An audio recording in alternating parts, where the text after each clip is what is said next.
There's somebody watching this right now and you smoking and you just sitting in your room and you just mentality, motivation, and hustle. This don't come with just smoking weed and sitting in your room. This comes with hard work, dedication, motivation, inspiration to get out of your situation. Take patience. It's a mind thing, you know. You have to be smart enough to be able to know what you want to go after. You know, so you have to have goals in life. You know, you can't just expect everything to knock on your door. Nobody, absolutely nobody, gives a fuck about you as much as you're going to have to give a fuck about yourself. Nobody cares about you as much as they need to care to fix your life. Even your parents, even your friends, even all the people who think they care about you. They care about you, yeah, sure. There may be 2 or 3 people on the planet who genuinely care about you. But nobody is going to come to your bed, drag you out of bed, drag you to a job, force you to work hard, go and get you a hot bitch, and go and buy you a Ferrari. Nobody is going to do that for you. You are never going to have any of the things you want if you do not get them yourself. Nobody cares about you enough to do it for you.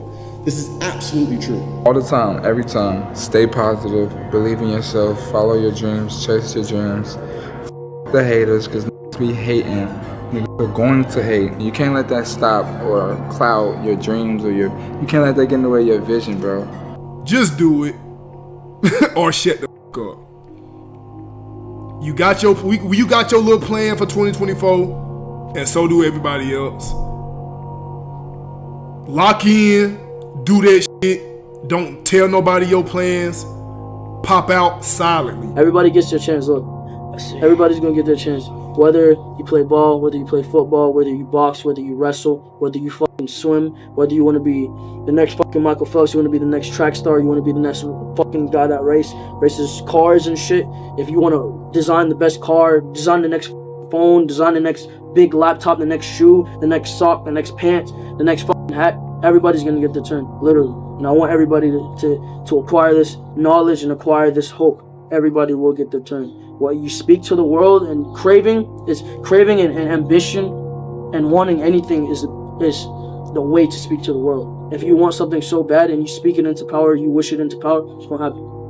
I'm firsthand, and I firsthand will tell you that. God could bless you with everything you could have dreamed of: a house, internet, food, like all the most delicious foods, the fastest internet speeds, all the clothes you could have ever wanted, and you don't actually value it until you lose it.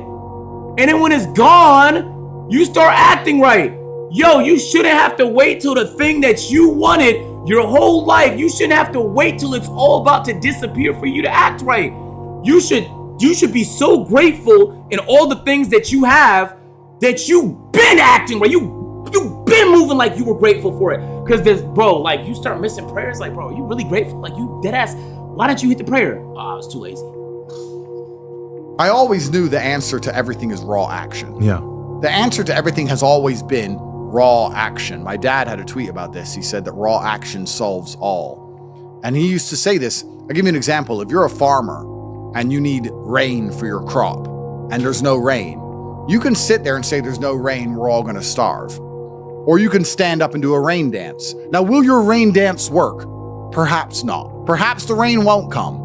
But I would argue that you're better off standing up doing that rain dance than just sitting there waiting to die. You have to do something. Raw action solves. So when I was broke, I was never like, I'm poor, what do I do? It was, I'm poor, I have to do something. If I was broke, I'd go for a run. That's why I was such a great fighter.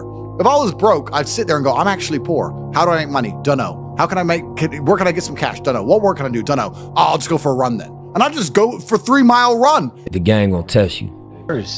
You can't want the bells and whistles and not understand the sacrifices that come with it. The work that goes into building things, sometimes you gotta be hands-on until you don't have to be. And the grind that goes with that is one that's necessary. And what the you need to sit there and realize, whoa. I have a few years of consciousness, and even less than that, I have a few short years as a young man. Because age will damage you. I mean, if you're a millionaire when you're 60, it's not nearly as good as being a millionaire at my age. I became a millionaire at 28. So you need to realize you've got a few short years as a young man, you're wasting them. How you gonna knock somebody in the world for actually trying to do something, trying? Since when has it become not cool to try? loser. I'm not used to this shit, man. Why do so much people? You're not used to what? You're not used to. You know why people are with you right now? Because there's a natural vibe, man. And what you talking about? You're not used to it. By the way, get used to it. It's called progression. It's called an elevator that's going up. Bro, it's gonna be trials and tribulations where it's gonna test you to stop right here. And what's gonna separate you from everybody else is will you keep going or will you just stop? Once I quit, I literally worked every single day for a year and a half straight. And even when I missed a day, after that a year and a half straight, I felt like I fucking let myself down. And this, man, God is my witness. When I quit my 9-to-5 job, I only worked there for 28 days.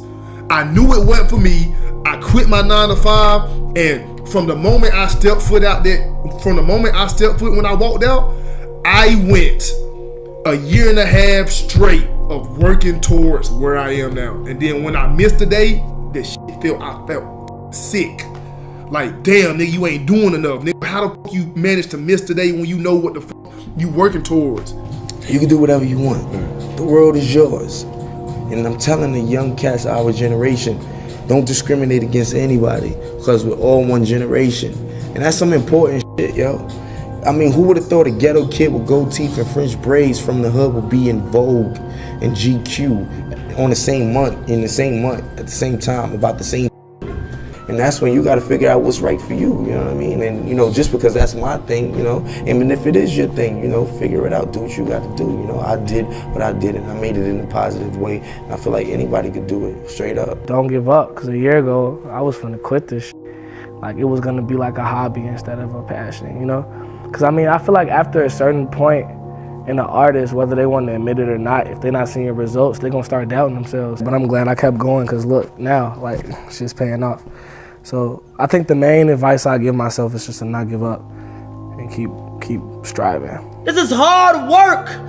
Chat, I gotta tell bro, chat, I'm tired, bro. I'ma keep saying it over and over. I'm tired, bro. I don't care. Never get tired, bro. Never get tired, chat. Never, ever.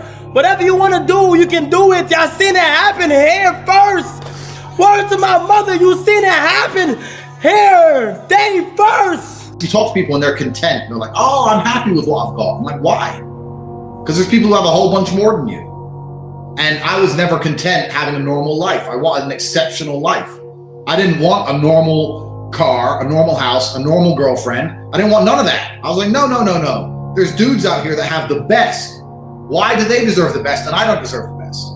I really believe that. And this is something I've always had inside me. I just didn't understand why I couldn't have the best stuff.